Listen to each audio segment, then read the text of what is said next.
అలాగే కొంచెం జీలకర్ర వెల్లుల్లి మిక్సీ పట్టేసుకున్నాను, ఉప్పు కారం వేసేస్తున్నాను, అన్నీ కలిపి పెట్టేస్తాను అనమాట.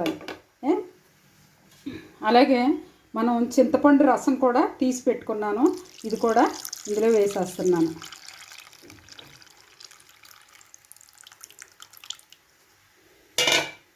అలాగే ఆయిల్ చూడండి, ఆయిల్ ఒక 3 స్పూన్స్ వేస్తున్నాను.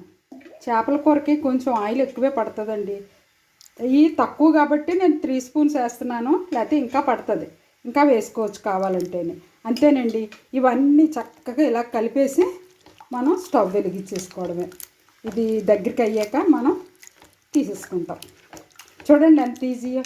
ఈ చిన్ని చేపల కర్రీ ఇలా చేసుకుంటే చాలా నీట్గా ఉంటుంది. చూడండి ఇలాగ ఇప్పుడే మనం ఉప్పు సరిపోకపోయినా కారం సరిపోయినా వేసేసుకోవచ్చు అన్నమాట.